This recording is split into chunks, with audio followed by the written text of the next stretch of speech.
All right, everybody, we are live on the YouTubes. I'm Stalin Smith Jr. for the Unapologetic Apologists. With me is my co-host, John Dunphy, and today we have a super special guest, Dr. Hugh Ross. I have his introduction here. He's an astronomer, a best-selling author.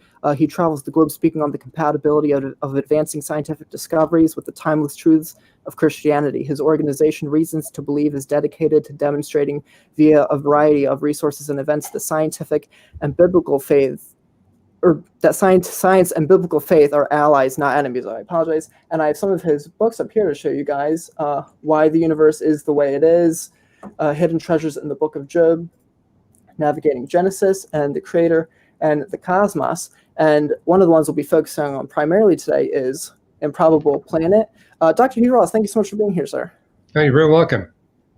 Yeah, so the first question I always ask people is how they came to faith. And I know your story is you were not raised in a Christian home. I've been fascinated listening to some podcasts. You talk about your upbringing in Canada. So maybe you could give our audience a brief background on yourself, how you came to faith and what got you into apologetics.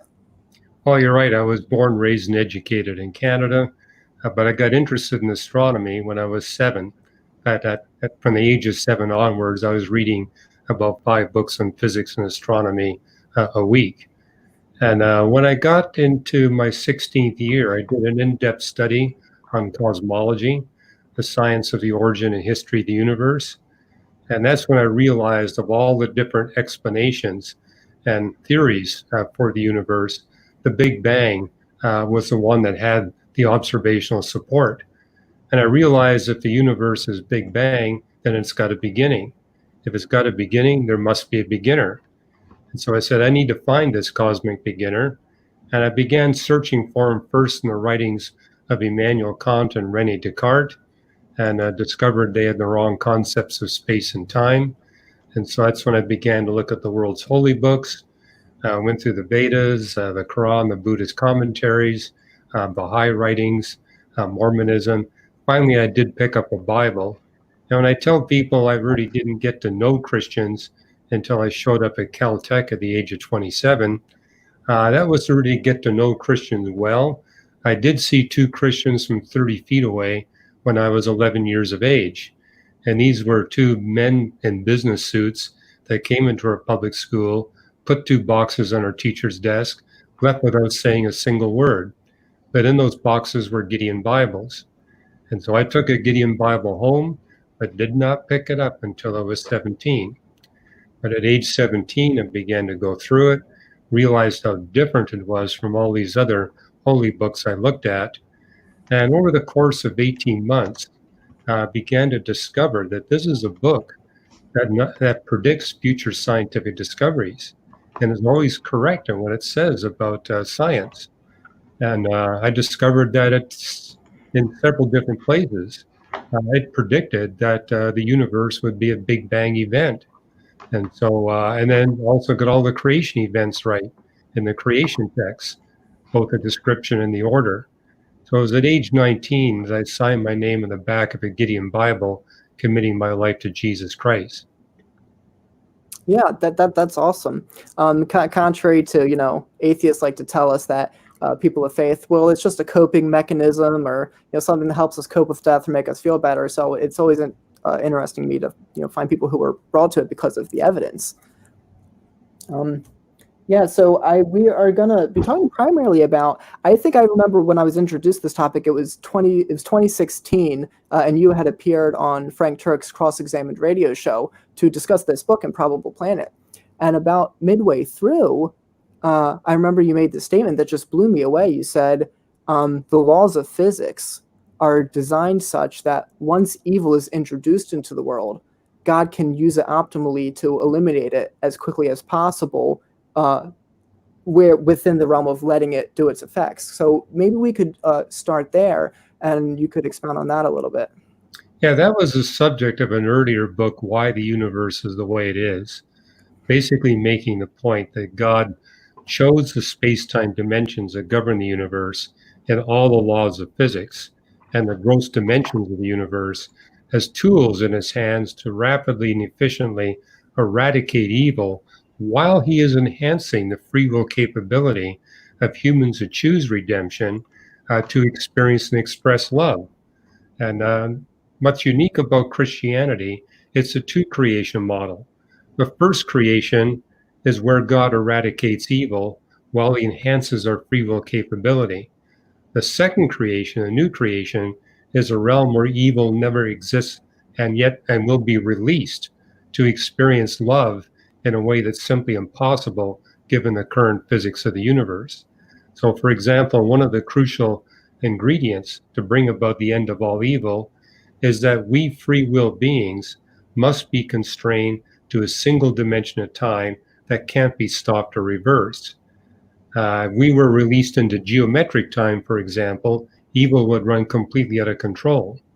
We will enjoy geometric time, which I mean the equivalent of two or more dimensions of time in the new creation, which explains why none of us are going to have to wait in line for a private office appointment with the Apostle Paul. God's going to grant the Apostle Paul to take billions of simultaneous, private, intimate, one-on-one conversations. It also explains why in the new creation, you'll never be apart from your spouse or any other Christian for that matter. And our staff philosopher, Ken Sample, says, Hugh, I like my cave time. I like to be completely alone. And I says, well, with geometric time, you can have that too, but not in this creation. And the whole point is God purposely subjects us to the most challenging test in the context of evil. And so I argue it was no accident that we got Satan coming into the Garden of Eden shortly after God creates Adam and Eve. God on purpose allowed Satan to come in, because by allowing Adam and Eve to be exposed to Satan, they are now experiencing the most challenging test in the context of evil. And the whole message of the Bible is you're not going to be able to pass this test in your own strength. But if you come to me for help, I guarantee you'll pass that most challenging test. And an analogy I use in why the universe is the way it is that individuals like myself have a PhD, and that PhD guarantees that never again will we have to be tested for competency in the sphere of discipline in which the thesis is based. And the whole idea is, well, you've already been subjected to the most difficult tests, so it's pointless to test you again. And likewise, God subjects us to the most difficult tests. And as it tells us in the book of Revelation, the only humans that get to enter into the new creation are those that have passed that most challenging test. As we see in Genesis chapter 3, the moment that Adam and Eve sin, God says, from now on, you're going to experience more work and more pain. And what you see in Ecclesiastes is also more wasted time in proportion to the sin and evil you commit. And notice, because of the laws of physics, none of us like gratuitous pain or gratuitous work or wasted time. And so we're motivated by the laws of physics to avoid evil and pursue virtue. But in the process, we discover we don't have the resources to do it in our own strength. Yeah, and that's really powerful, and that really speaks to me, especially when you talk about the emphasis on free will. Obviously, I'm a Molinist, and my good friend Tim Stratton, he's often argued and written in several places, because he gets the question, well, how can we have both free will in heaven and yet there be no evil? And of course, the explanation is because God allows us to experience evil here. And as you point, putting us to the toughest test. That's why some of the evil and suffering we experience is so great. If we can overcome it here and we learn from it and we truly can experience how much suffering our bad decisions can lead to, we won't take that for granted in heaven. And so we'll be able to maximize our free will in heaven, and yet there won't be evil because we've passed that test. So I think that's a very powerful way you put it. Well, not only will there not be evil, there won't be thermodynamics, there won't be gravity, there won't be electromagnetism. Notice the way those laws operate. Because we're subjected to those laws, the more sin and evil we commit, the more pain we're going to have to go through, the more work we're going to have to do, the more time we're going to have to spend to undo the damage that our sin and evil has brought about. That's really interesting. Yeah, I had some notes here, and I can't remember. Yeah, one of the things you talked about was the law of decay. I remember one of your videos, and I think you already touched on this, whereas you said the decay rate is not so high as to discourage productive work, for example, but it's also not so low as to let human sin go unrestrained. Right. So, yeah, I think that's important because it shows us. I think you talked about in the context of someone saying, well, hey, even if you can show there's a creator of the universe, how can you show that this is a personal being, for example? So maybe I could read this quote from you, and then you could expound on that a bit, where you said, God's work of redemption predates his work of creation, and every one of his works of creation are for the purposes of redemption. So I really like that. So maybe we could expand on that a little bit. Well, that was kind of the theme of Improbable Planet, is that when you look at the universe, the Earth, and all the life that has existed on the Earth, in every instance, every component in every event fulfills some role in making possible the redemption of billions of human beings in a short period of time. And that's what's guiding our book writing to this day. I mean, I brought out a sequel, Weathering Climate Change. I'm working on another book right now, Interior Designs. But it's basically our point. We're going to illustrate literally every component of the universe, Earth, and Earth's life is fine-tuned to make possible the redemption of billions of human beings. And every historical event in the universe, Earth, and Earth's life likewise fits that role. And so nothing in all of creation is gratuitous. Every bit of it fills some role. And so if we can interpret science in a redemptive context, in fact, that's how I reach out to my secular peers. I say, look, maybe you don't believe in my Christian faith, but if you simply look at science from a biblical redemptive perspective, it will make you a more successful scientist. Put this to the test.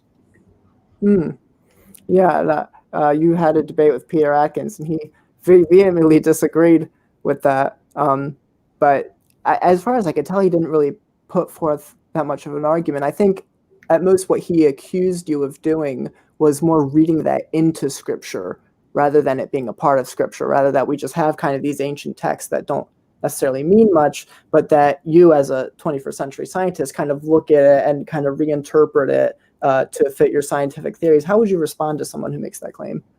Well, I got a lot of that reaction when I brought out the fourth edition of The Creator and the Cosmos. So I've since written an article where I basically say it's not just me, a 21st century astronomer, and John Ray, a 20th century theologian, that's reading this Big Bang cosmology of the biblical text.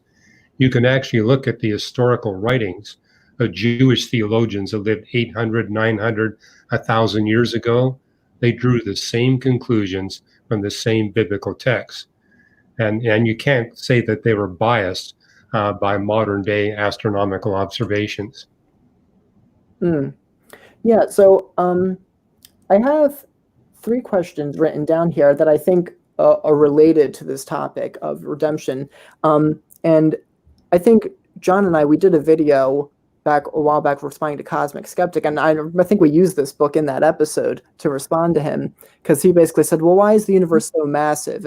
If God really wants to create a universe for the purposes of these human beings, and it's all for the redemption of these human beings, well, why do you have these just billions of light years with no life? It's all dark, dead stars, all of that stuff. So I guess, how do you respond to that? If someone's saying, well, if it's designed for us and our redemption in mind, why all this wasted universe and wasted space? None of it is wasted. You need every bit of it.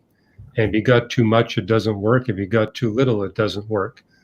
The total mass of the universe determines how much of the primordial hydrogen in the universe is transformed into helium in the first 4 minutes after the cosmic creation event. And the number is about 24%.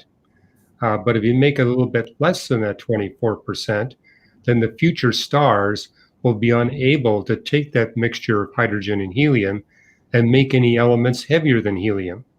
And so chemistry would be a very easy course to pass.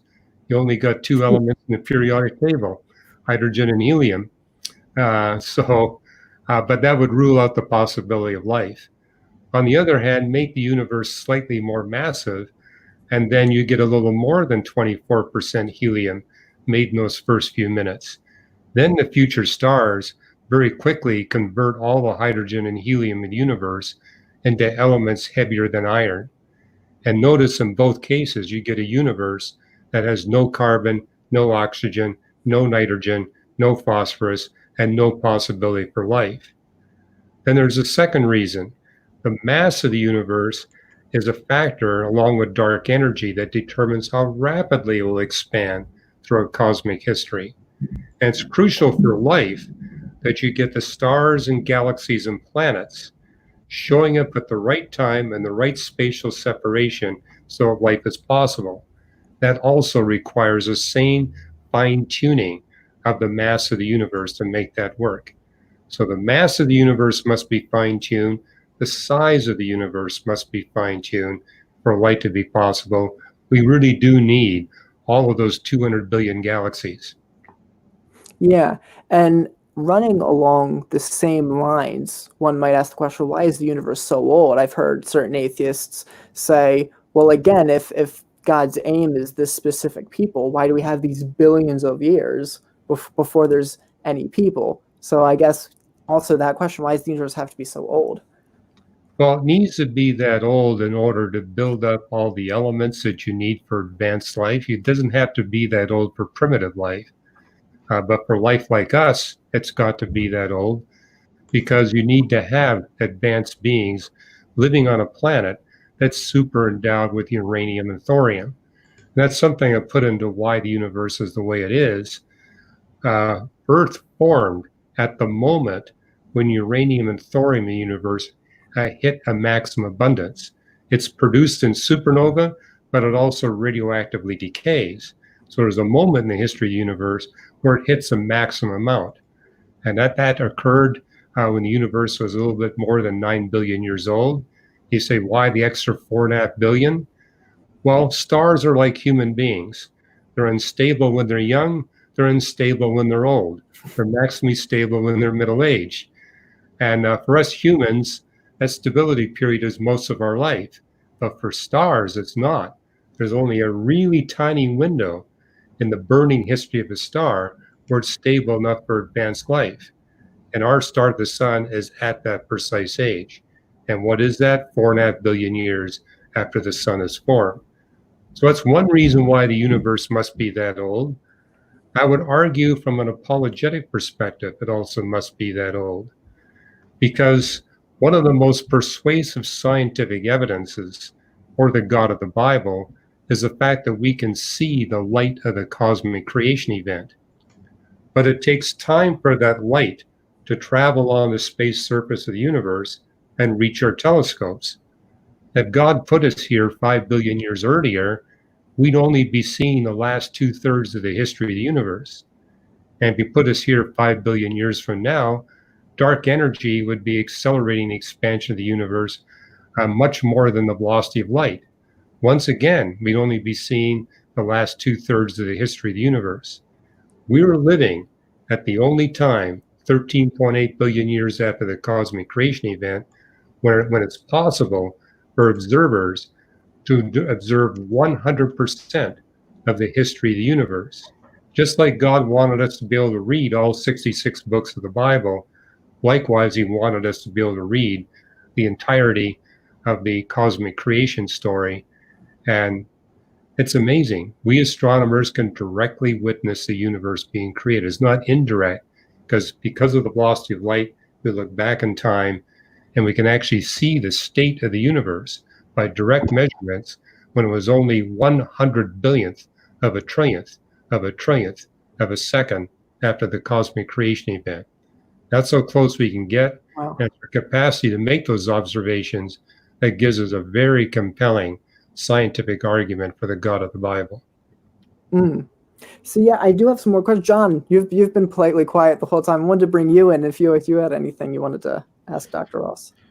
Well, since I take an Augustine view of evil, that's just a deprivation of good, it seems like on the physical aspect of the laws of physics, do you think evil has like an ontological essence?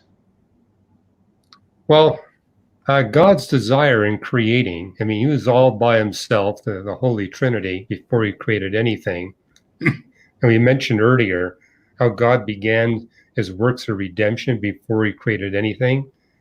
You see that, for example, in 2 Timothy 1:9, the grace of God that we now experience was put into effect before the beginning of time. Titus 1:2, the hope we share in Christ was given to us before the beginning of time. And, God created angels. He created human beings. And one of those angels is the most powerful and intelligent being ever made. And notice he's the one that is the first one to rebel against God and begin to practice evil. And so we get exposed to that. And you say, why did God permit that? Well, he didn't want robots. He wanted free will beings that could experience the kind of love that the Father, Son, and Holy Spirit had been experiencing before they created anything. That's God's goal. And right now, we have a limited capacity to experience and express love. But by being in this universe and being exposed to the greatest challenge in the context of evil, that opens up a pathway where we can go from this creation to a new creation, where, as it says, we'll be one like the Father, Son, and Holy Spirit is one, which means we're going to be introduced into a level of experience and expression of love that, in the words of the Apostle Paul in 1 Corinthians, is beyond what any one of us can think or imagine right now. So I believe evil is real. I believe it's expressed through real personal beings, free will personal beings. But I also believe God has worked out a way where we can retain our free will and even have our free will expanded, and yet have no possibility we would ever use our free will for evil intent for the rest of eternity. John, did you want to expound on that or no? Or if you have anything else? I guess my view of evil would be it's not really a thing, it's just a description of human acts. So the act itself may be described as evil or described with evil, but it's not really bringing something into existence. It's just distorting something that's good. So, yeah, that's why I think there can't be a logical problem with evil, because there's not really this ontological essence with evil. Augustine talks about this in the Confessions, I think like chapter 6 or 7, where he's just talking about how the Manichaeans, the pagan belief he was a part of, they used to think they were dualists. There was an evil force and a good force, and I would definitely think that if there's this evil force, obviously Hugh's position doesn't enforce that. I think we would agree, just describe it differently.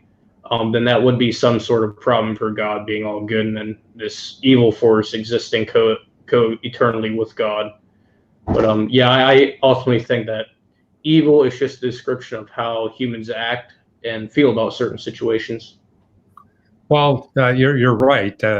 Christians do not believe in a Star Wars theology. I mean, evil is not a tangible thing.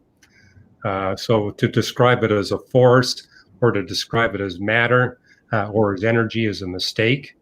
Rather, it's an expression of free will beings. Yeah, and I think the way Dr. Craig talks about it can be helpful here. Whereas he'll talk about, for example, cold. Cold is real. When you experience it, you know how real it is. But that's not the same as saying it has positive ontological status, right? It's just the absence of heat. And I think, as Dr. Ross, you're saying evil is real. It's obviously real. We experience it. But we don't have to say it has positive ontological status like a force. We can still say it's a privation in a good thing, or the destruction of a good thing, or the misuse of freedom, which is a good thing.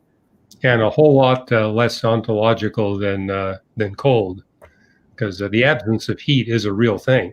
It's a real thing. And it's less ontological than goodness and love, because that's the only thing that existed before creation. So even because love, obviously there's a chemical that gives you that feeling, but love is more than just that. It's action, and that's rooted in God's nature when he creates. That's the first act of love ever. And there's no evil in that, and that's why I think evil is just a description of what humans do, essentially, when we violate God's law. God's shalomic design, as Augustine would have it. Very good. So I guess to kind of bring it back to the topic. So we were talking obviously about, the universe needs to be so massive to have advanced creatures like us, so old to have creatures like us. And there's a lot of these fine-tuning parameters.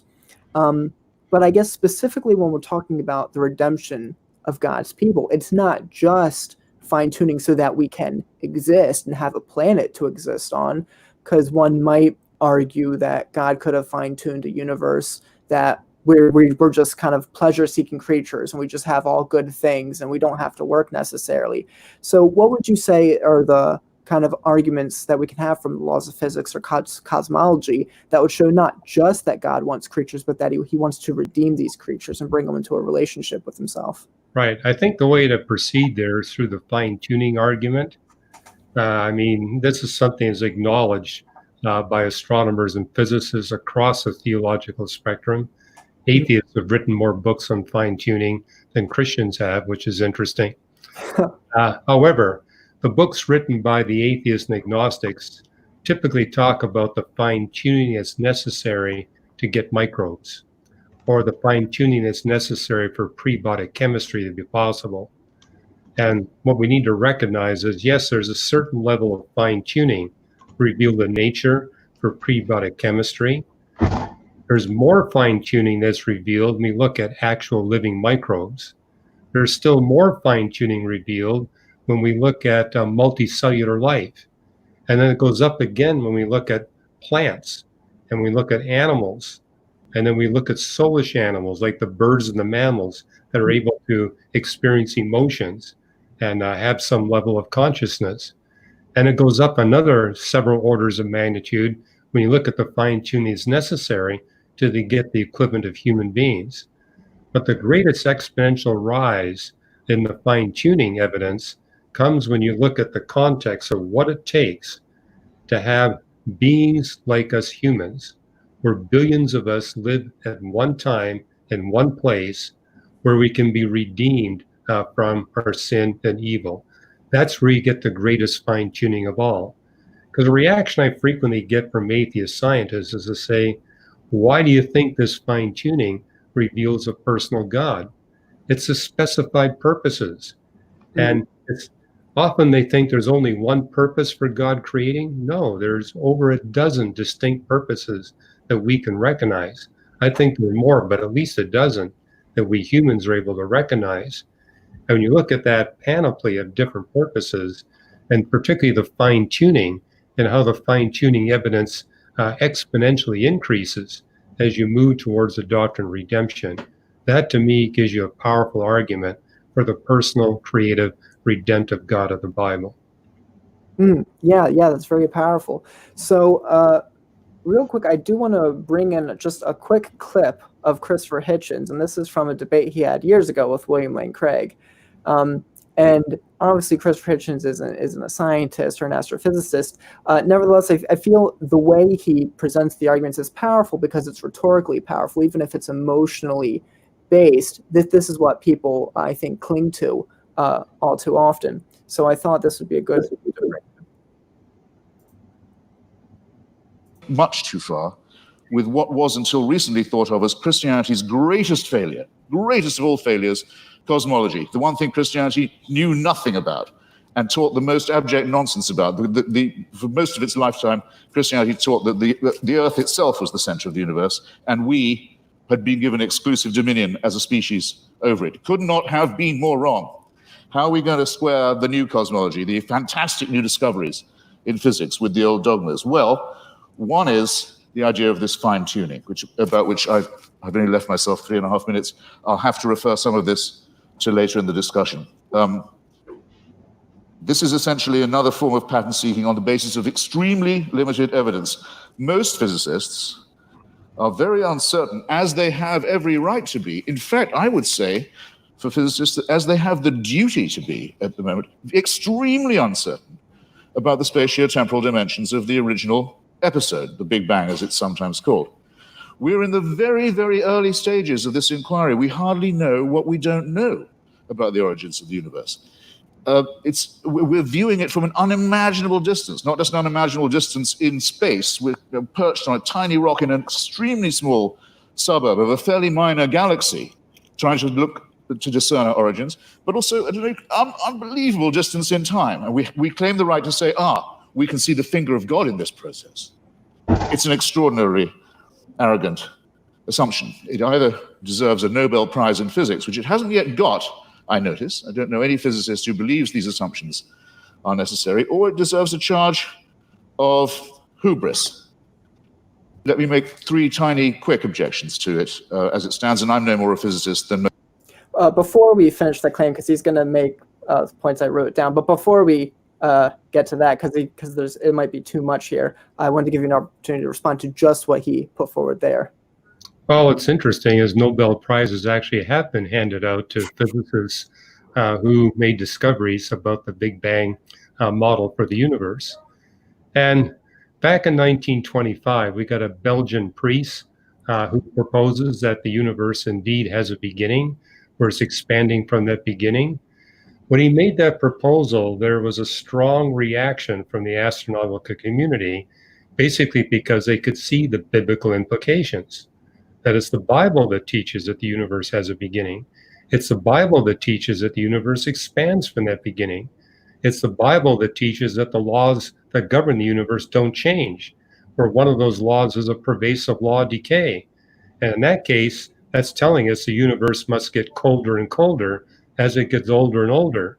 So consequently, for about a 50-year period, most of the astronomers were saying, we got to get rid of this Big Bang.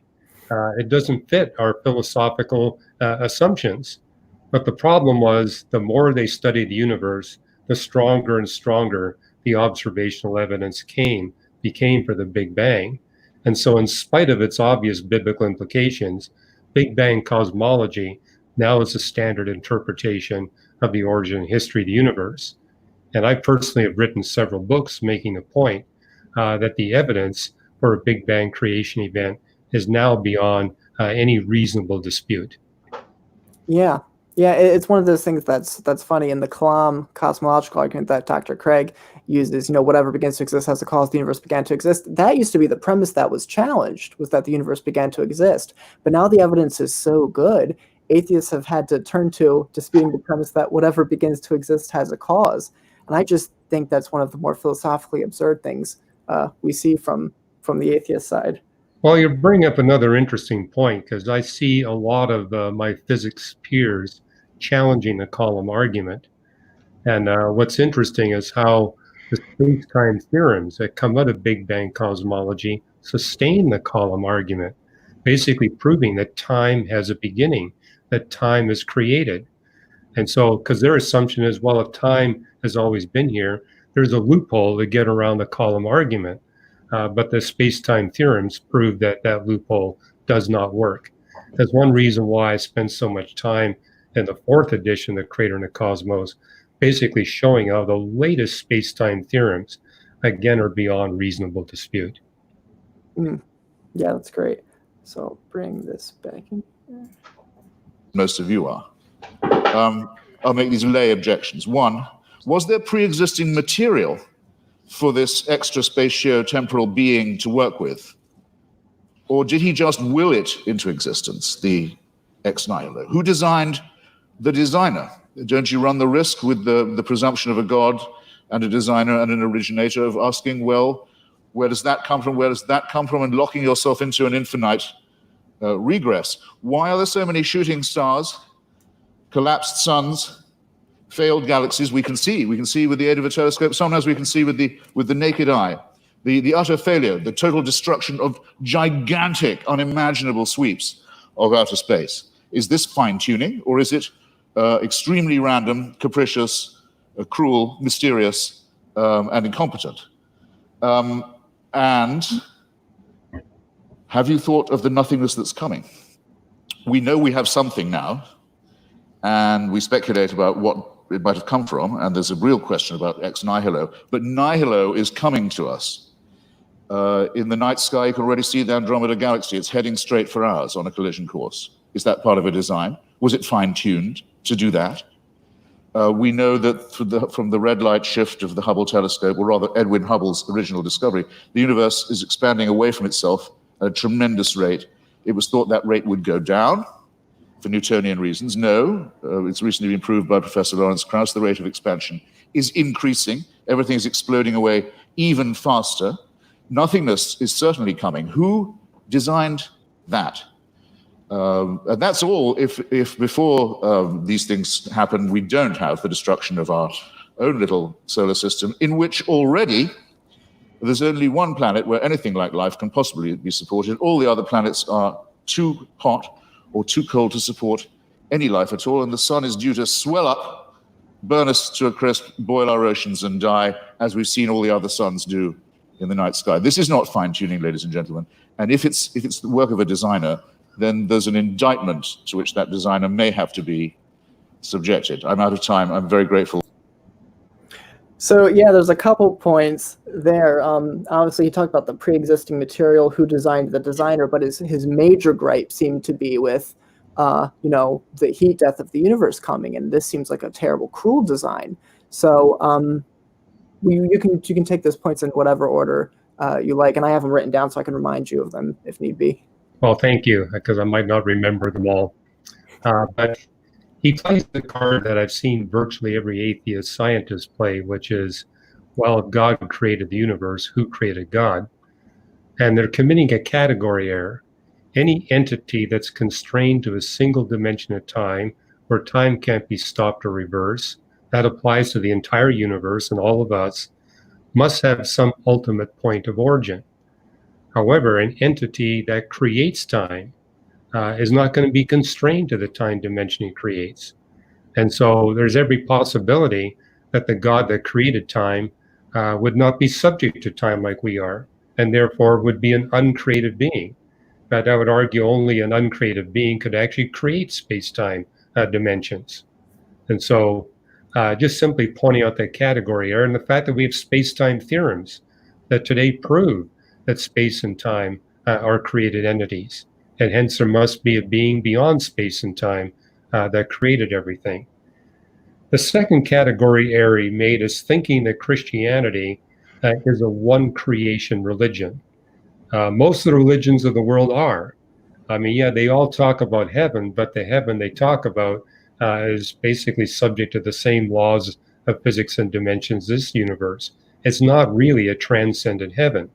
But Christianity presents us with a transcendent heaven and a transcendent hell.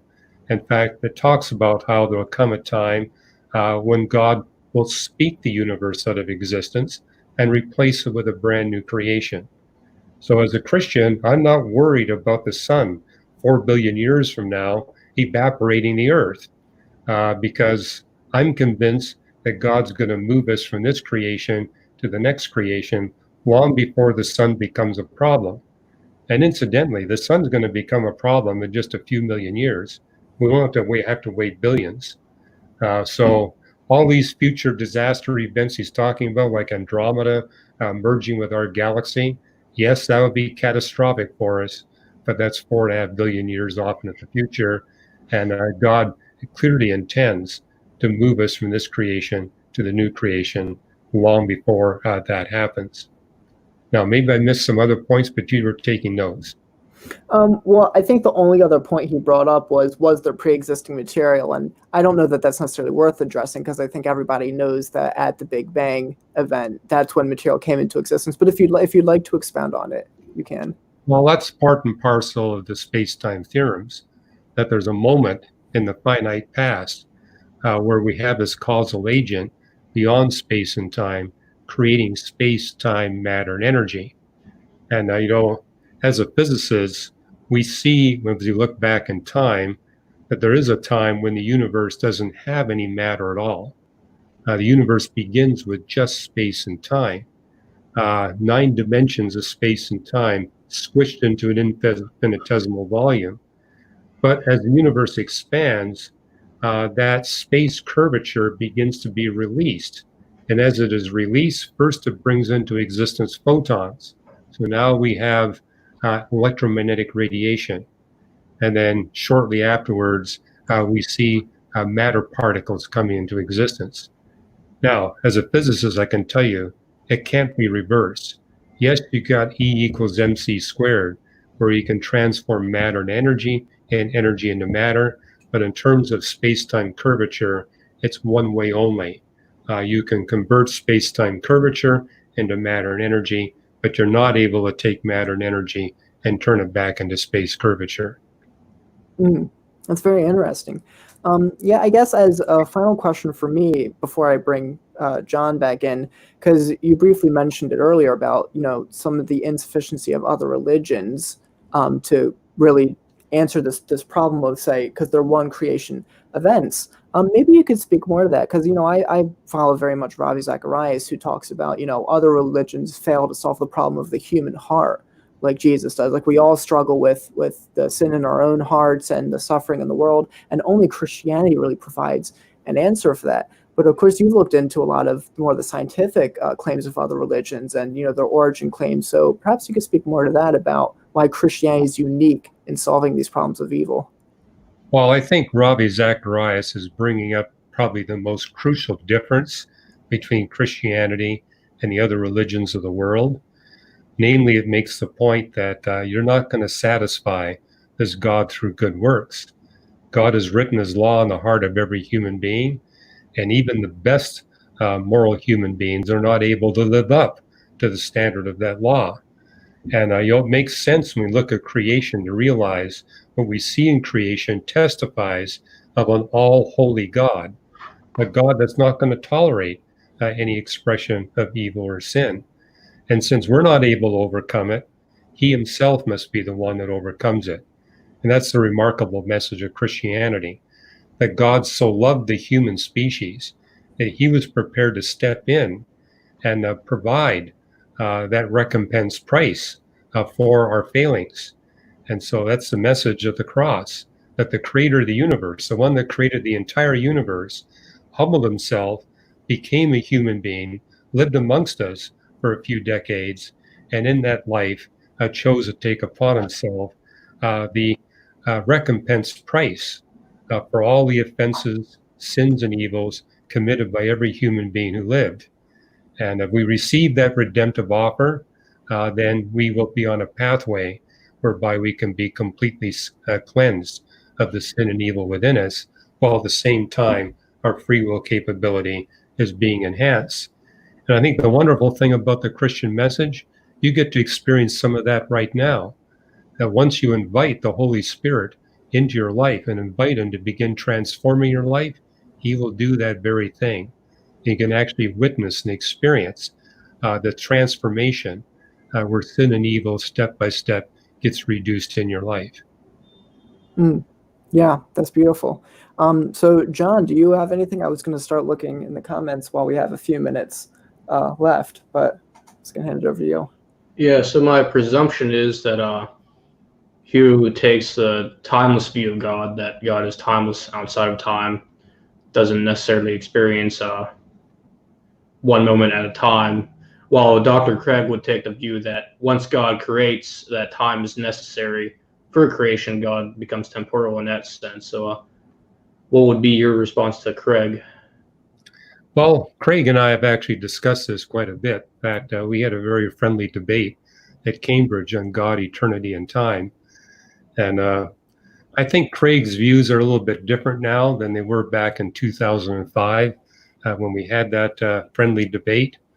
But as a physicist, I'd make the point that because we're constrained to linear time, where we can't get outside of linear time, it's impossible for us to come up with a complete definition of time. And what happened during that debate is I made the point that before God created the cosmic time dimension, we got the three persons of the Holy Spirit in relationship with one another. They were experiencing love. They were making plans about how they were going to set up this creation. And from a human perspective, those are temporal experiences. And so I was basically making the point that we need to recognize the limitations we have in defining time. Because during that debate, Bill was trying to make the point that Augustine's views of time were different from Einstein's views of time. And I was making the point, well, there's 15 centuries separating Einstein and Augustine. And if we simply recognize how dictionary definitions of space and time have changed over those 15 centuries, I don't think Augustine and Einstein are apart. I think they're on the same page with respect to space and time. And so I think when we see Augustine talking about God being in a timeless eternity, we should not interpret that as God being in a realm where relationships are impossible, or where it's impossible to make plans about future creative acts. I think that's a mistaken concept of space and time. And simply to recognize that the universe has specific space-time dimensions, and we read the book of Revelation, chapter 21 and 22, it does speak about that realm being dimensional. But I think it's quite obvious it's not the same dimensions we experience here. So I think once evil no longer exists, there's no need for us to be constrained by length, width, height, and time. And that God's going to bring us into a new dimensional realm, dimensions that will no longer constrain our capacity to experience and express love with God and with one another. That's a brief summary of what I said back in 2005. So do you take a B theory or A theory of time, or do you have like a C theory you've come up with? Yeah, I'm kind of a C theory guy because I've read these books by philosophers, and it's like, I can understand this A and B thing. In fact, I've written some blogs on the A theory and B theory of time, basically making the point that we shouldn't be trying to put God into boxes that we come up with. So I see limitations in both the A theory and the B theory. Now, on your view of God's timelessness, would he be like Aquinas' and Boethius' view? Because that view essentially comes from Boethius when he's responding to Lady Fortune on, what about free will and foreknowledge and so on, and fate and all that good stuff. He sort of argues that God sees all moments at once and would have to be present at all moments to be timeless. So on a B theory, all moments are still present, and that would seem most consistent with the timeless view of God. So would you say that moments are still in existence for God? Well, I would agree that it's possible for a God that created our space-time dimensions and is able to experience time geometrically rather than linearly, that yes, he could literally see every moment along the entire history of the universe simultaneously in his concept. And also, I think we need to realize, I don't think God is constrained in his ability to create dimensions, to just create dimensions that are defined like the space-time dimensions of this universe. So I'm open to the possibility that God might create dimensions that are far more expansive than we think of as space and time. I mean, who knows? We're going to find out. And again, I'm just basically saying we need to be cautious when we talk about timelessness and spacelessness and timefulness and spacefulness, to realize that we're locked in to what we can experience in this universe. And God created these space-time dimensions. So he's not going to be locked in like that. And so I think we need to be open to the fact that, when we get to the new creation, we may be rather stunned about the kind of dimensional experiences we can have, and realize, according to the space-time theorems, God can create space-time dimensions at will, and maybe other dimensions that are far more expansive than space and time, and he can remove them at will. And so, you can have the A theory, the B theory, the C, the D, the E, the F, and on you go. This is fun, I think, but I think the reason why it's fun is to realize we're worshiping a God that's beyond anything we can think or imagine. On the other hand, I also see the Apostle Paul commanding us, even though you can't do it, do the best you can. Therefore, I really do think it's worthwhile for us to have these kinds of debates and dialogues over timelessness, spacelessness, etc., but also to realize our dictionary limitations. Yeah.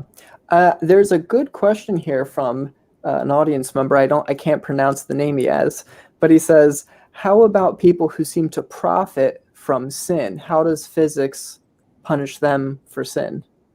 Well, that explains why there's so much instruction in the Bible directed to those who have been given authority over other human beings. I mean, I think that applies to us who are parents. I've had two sons, and I notice how clever my sons were at transferring the consequences of their sin and evil to their mother and to me. And so we would be the ones who would have to clean up all the damage that was a direct result of their expressions of sin. And what the Bible commands me as a father is to make sure they're the ones that experience the extra pain, the extra work, and the wasted time. So yeah, it'd be faster for me to clean up the room that they messed up, but it'd be more beneficial for them to go through the effort, putting things back in order. And that applies to all areas of their life. And I remember when my sons got into their 20s, they said, "Dad, the most painful part of the discipline you put us through were not the disciplinary assignments you gave us. It was your lectures on the laws of physics." Because I kept explaining to them, if I don't discipline you, the laws of physics will. So, but they said, yeah, listening to your lectures, that was very painful indeed. If I could add, I think the laws of physics of us can be punishment already, because a lot of sexual sins, I mean, it's clear that the laws of physics, when you commit those, that your body will have repercussions and on other people as well, and that's just a distortion of what God called good in the functional sense of Genesis 1, I think. Well, my colleague Ken Samples, for example, would argue that pacifism is not really a good biblical option, because there will be rogue nations that will begin to commit evil on innocent people, and therefore it's necessary for those in authority to put a stop to that. I mean, that's why we have police forces. That's why we got a justice system. That's why we got teachers. That's why we got parents. And God is basically holding everyone who's in authority, make sure that those that commit the sin and evil are those that experience the consequences that the laws of physics bring about. And never put it past those that are committing evil to transfer those consequences to the righteous. That will happen again and again. And so we need to be careful to make sure. I mean, I love what Winston Churchill said when he first met Roosevelt. And Roosevelt said, "What should we call this war we're in right now?" He said, "We should call it the unnecessary war. We could have put a stop to it easily back in 1933, and no one would have died." Yeah. Here's a question. Is there any proof there was quote unquote nothing before the cosmic creation event? And I guess this might be touching on some kind of, sometimes Lawrence Krauss guys like him trying to equivocate on what nothing means or is. Or maybe Sean Carroll's thing, where it's like, I don't know, the Eve Plank or whatever, where we can't really know if there was nothing prior to time. I'm sure Hugh Ross is probably more familiar with that than me. Sure, and I did address that in the Crater in the Cosmos 4th edition. But you'll also find 2 online articles you can read for free. Go to reasons.org and just put Lawrence Krauss in the search engine, and that will pop up a review I wrote on his book, A Universe from Nothing, basically making your point. When physicists talk about nothing, they're always talking about something. But one time I gave a sermon in a church, everything you want to know about nothing, and described 9 different kinds of nothing. And each one was something. And incidentally, the Bible makes that clear in Hebrews chapter 11, verse 3. The universe that we can detect did not come from that which we can detect. So there was a moment when there wasn't matter, energy, space, and time, but God was there. And so clearly, nothing doesn't produce something. And we got this God beyond space, time, matter, and energy who creates space, time, matter, and energy. So yes, whenever a physicist talks about the universe coming from nothing, ask him what kind of nothing he's talking about. But in Lawrence Krauss's book, I found 9 different definitions of nothing.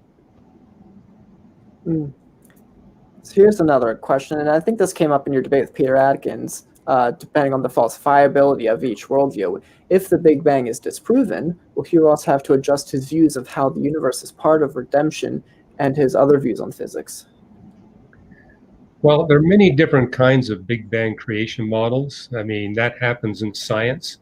We lock into a model, but then we look at subsets of that model. And that's going to keep on going.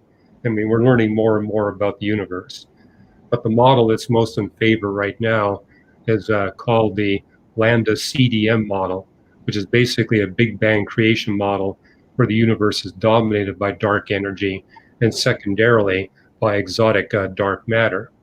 And in fact, I'm writing an article right now making the point that a discovery made in a high desert in Chile is giving us more evidence for that model. The paper just came out 2 days ago. So, and yes, if we were to prove that the universe didn't have a beginning, let me just do that. Don't worry about it. Yeah, you didn't want to listen to a Mandarin robocall. Yeah, I mean, the crucial point, this came up on my debate with Peter Atkins. Let's go a little more general than just Big Bang, because there's so many different variations of Big Bang. Right.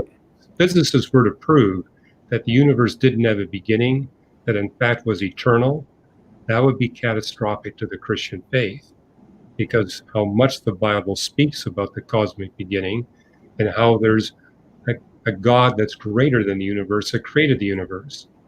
So I gave that as a falsifiable discovery that would basically cause me to abandon Christianity. I mean, another one I volunteered with Peter Atkins. If we were to scientifically prove that we human beings do not have any distinctive properties with respect to the rest of life on planet Earth, that too would be catastrophic to the Christian faith, because the Bible repeatedly makes the point that we're unique and that we are spiritual beings and the rest of life on planet Earth is not. And that's really the key to the redemption of sin and evil. So yes, there are many discoveries in the book of nature that would be catastrophic to the Christian faith. But of course, that opens up a response. Hey, Peter, are there any scientific discoveries that would persuade you to abandon atheism and become a theist? And if you watch that debate, and incidentally, you can watch it for free on YouTube, what you discover is he is not forthcoming at all with any possible evidences. In fact, he says, even if God were to appear in front of me just a few feet away, I would be persuaded that I was having a delusional vision, that it really wasn't real. So even if he had the same experience of Thomas, he wouldn't believe. And again, that tells me he's a hyper-presuppositionalist. He's only going to look at scientific evidence that agrees with his atheistic presupposition. Yeah, that's a common theme that comes up with atheists. Like Matt Delhunty will say, well, if only I could see God regrow a limb on an amputee or all kinds of things. But then these same people say, well, but if God appeared to me, I'd think it was a delusion. And so my argument is God is under no obligation to give people evidences that they wouldn't believe. So Jesus made that point. He says, even if someone would arise from the dead right in front of you, you wouldn't believe. And as a matter of fact, God did actually heal limbs that were no longer functional. He did that if he was here on earth, and there were still people who looked at that miracle and said, I'm not going to believe. Yeah. So last two questions here, and I'm not familiar with what this one is referring to. Perhaps you are. He says, have we had any further developments regarding the potential findings relating to an alternative universe with time running backwards? Well, this is something that was addressed by the British physicist Roger Penrose, where he says we can speculate about this, but if this is where our universe came from, we got a geometry problem. Trying to join the geometry of a universe where time is running backwards, or a universe that's contracting instead of expanding, or one where time goes forward, a universe expands. Mathematically, it's conceivable. Physically, it's impossible.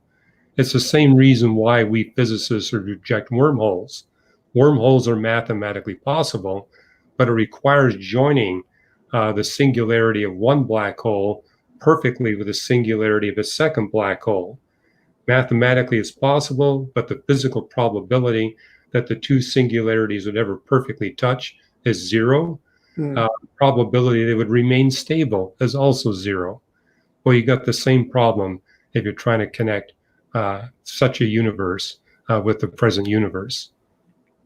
That makes sense. And then Tony Mario also asks, to teach children / teenagers, are there any books you would recommend, Dr. Ross? Well, I always like to, give books that are more geared for adults and basically show them paragraphs that they can understand at a grade 1 level. Because what I look forward to are children saying, oh, I get this. And they read a little bit further and they get a whole lot more. And so if we really want to stimulate our children, I think we need to give them those kinds of exposures. But as adults, we need to say, start here. And so that's one thing I did with my sons, actually give them a little more advanced material than what they're getting, say, in their grade level education. The book you're showing there, Improbable Planet, Why the Universe is the Way It Is. The one that's really accessible is Hidden Treasures in the Book of Job. And incidentally, people can get free chapters of any of my books at reasons.org/Ross. Awesome. So yeah, Dr. Ross, I really do appreciate you taking the time. It really does mean a lot. Perhaps a thought I'd like to end on, and then I'll hand it over to you to give your closing thoughts. What was also talked about in this book was not just the fine-tuning that gets us here and the fine-tuning for redemption, but even the fine-tuning for, say, present situations where Abraham was born, to his ability to spread the gospel, and Joseph, and then on to Jesus. And then now, as Christians, with the technology we have with YouTube, I certainly feel as a Christian, God has allowed my existence to be here to be able to talk with you and to share this with as many people can watch this video. And I think it's a great thing. And I just thank you so much for all of your work. And but yeah, I did want to give it to you for anything you'd like to leave the audience with. Well, you're bringing up an interesting point, because in the pre-Christian era, we got God saying to the Jews, go to this location where 3 continents come together. And as people trade from one continent to the other, give them the message of how they can come into a relationship with me. But with Jesus of Nazareth, we've got, Caesar Augustus building this amazing system of Roman roads. And for the first time, you got efficient ways of sailing through the Mediterranean. And so he basically said, I don't want you staying in one place anymore. You're to go out from Judea to all the parts of the earth. And the first century, the gospel got all the way to India and all over Europe very quickly because of the advancing technology. So yes, I closed Improbable Planet making a point. God has granted us this amazing technology with the internet, where we can literally have an impact on people all over the world at a relatively low cost. I mean, this pandemic we're in right now is basically, I think, really persuaded people, you know what, there's tools that we can use to communicate messages like we've never had before. I mean, most of the talks I'm giving now are overseas, and I don't have to get on an airplane. I do it all with this technology. So I think you'll love this. I mean, one of the messages I gave was with a seminary in a church in India. And they called their church the Church of the Inscrutable Algorithm, because the church was filled with engineers and scientists. Wow. But I got to reach them just through the internet. It was really a very fun time. Yeah, that's awesome. So yeah, real quick, everybody, just to go through the books again so you guys are aware. Why the Universe is the Way It Is, the one you just mentioned, Hidden Treasures in the Book of Job, Navigating Genesis, and the 2 that have been referenced most often during this episode, The Creator and the Cosmos, and this book, Improbable Planet. Dr. Hugh Ross, thank you so much for being here, sir. Your work has been so invaluable to me. It means a lot, and hopefully we get to have it back on soon. Yeah, this is really fun. I would definitely enjoy coming back, so thank you. Thank you, and God bless everyone, and we will see you next week, same time, 3 o'clock Eastern Time, Thursday. I'll be being joined by Deflating Atheism and Braxton Hunter to do a debate review of Jordan Peterson on the Unbelievable program. So see you guys then.